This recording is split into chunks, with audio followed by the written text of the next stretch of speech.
नमस्कार। जय जय श्री सीताराम।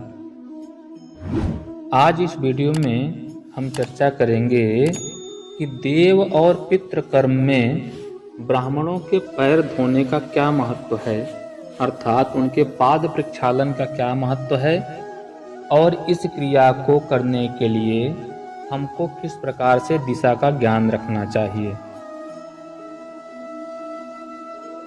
ओम न विप्रपादोतक कर्दमानि न वेदशास्त्र प्रतिघोषितानि स्वाहास्न धास्वस्ति विवर्जितानि शमशान तुल्यानि गृहाणितानि। कहा गया है, जहाँ ब्राह्मणों का चरणोदक नहीं गिरता, जहाँ वेद शास्त्र की गर्जना नहीं होती, जहाँ स्वाहा स्वधा स्वस्ति और मंगल शब्दों का उच्चारण नहीं होता, वह चाहे स्वर्ग के समान भवन ही हो, तब भी आप उसे शमशान के समान ही समझें।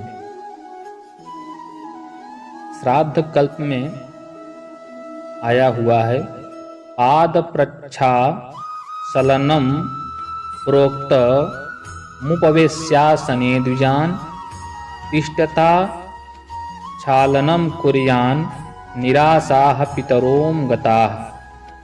श्राद्ध काले यदा पत्नी वामे नीरं प्रदापयेत् आसुरं तद्भवेत् श्राद्धः पितॄणां नोपतिष्ठते।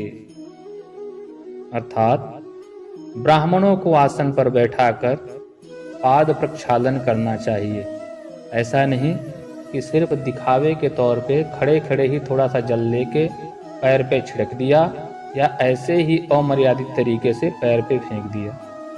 अगर खड़े खड़े ब्राह्मण के पैर धोकर आप कोई भी क्रिया करते हैं तो पितर उसे देखकर ही निराश होकर चले जाते हैं।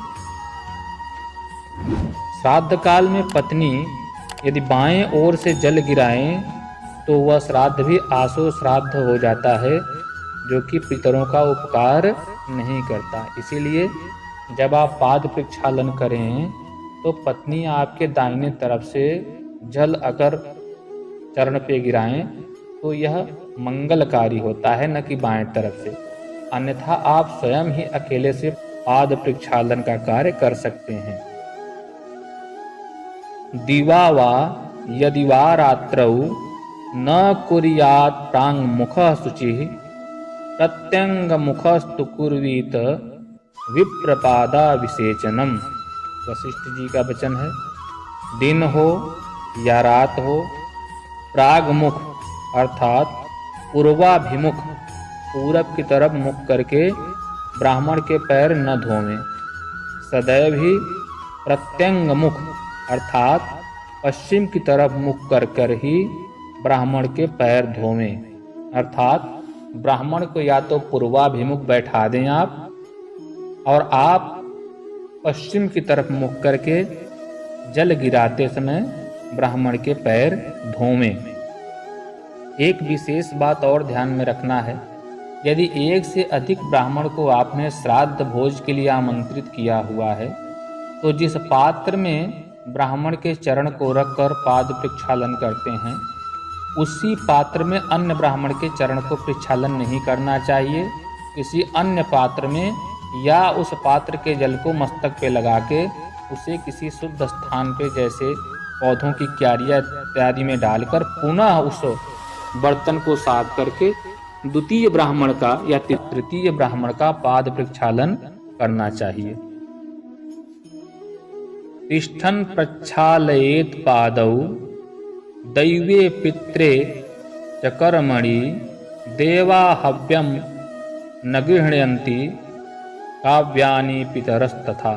गौतम जी का वचन है, देव व पितृ कार्य में ब्राह्मणों के पांव खड़े होकर नहीं धोना चाहिए।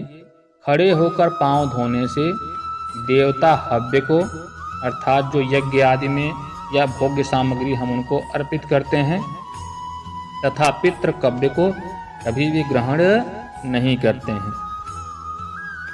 अविद्या मूल समनम सर्व पाप प्रणाशनम विप्रपादोतकं तीर्थं संसार द्रुमच्छेदकं शोषणं पापपङ्कस्य दीपनं ज्ञानतेजसः विप्रपादोतकं पीतं पुत्र पौत्र प्रवर्धनम। यदि आप बहुत सारे ब्राह्मण देवताओं के चरण पखार कर चरणोदक ले रहे हैं तो आपके कुटुंब में पुत्र पौत्रादि की वृद्धि होगी, सुख समृद्धि आपको प्राप्त होगी तथा जो तीर्थ में जाने का आपको सुख है, जो लाभ है, वह मात्र विप्रजनों के पाद प्रक्षालन से ही आपको प्राप्त होगा। लेकिन एक बात विशेष तौर पे ध्यान रखनी है, जो मैंने निवेदन पहले किया है।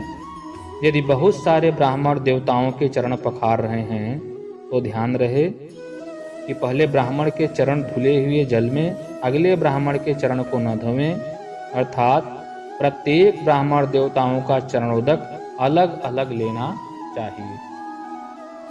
पृथ्वी पे ब्राह्मण साक्षात देवता के स्वरूप हैं। कहा गया है दैवाधीनम जगत सर्वम मंत्राधीनम देवता ते मंत्रा ब्राह्मणाधीना तस्मात् ब्राह्मण देवता। अर्थात यह संपूर्ण चराचर जगत देवताओं के अधीन है और वे सभी देवता किसके अधीन हैं? मंत्रों के अधीन हैं। क्योंकि जब भी हम उनको आवाहन इत्यादि करते हैं या कोई भोज्य सामग्री उनको अर्पित करते हैं तो हव्य कव्य और मंत्र के द्वारा उन तक पहुंचते हैं और वे सभी किसके अधीन हैं? मंत्र ब्राह्मणों के। क्यों? क्योंकि ब्राह्मण ही मंत्रों को साधते हैं। यहाँ ब्राह्मण से तात्पर्य है ऐसे विप्रजन जो कि वैदिक क्रियाओं में निपुण हैं और उसके अध्ययन अध्यापन या फिर उसके अभ्यास में हैं। तो ब्राह्मणों के अधीन वे मंत्र हैं, इसी कारण से उनको भूदेव कहा जाता है, अर्थात पृथ्वी के देवता के रूप में उनको माना जाता है। तो दो प्रकार से देवताओं और पितरों को हव्य और कव्य प्राप्त होता है। एक तो यज्ञ की अग्नि के द्वारा, दूसरा ब्राह्मण को भोजन कराने के द्वारा। तो इसीलिए जिस प्रकार से देवताओं के अनुष्ठान में हम उनको मंत्रों के द्वारा ससम्मान बुलाकर विधिवत आचमन, आसन, पाद्य, अर्घ इत्यादि से सेवित करते हैं, उसी प्रकार से ब्राह्मणों को भी हमको आसन, पाद्य, अर्घ आदि से सेवित करना चाहिए और ससम्मान उनको जो भोज्य सामग्री है वह अर्पण करनी चाहिए।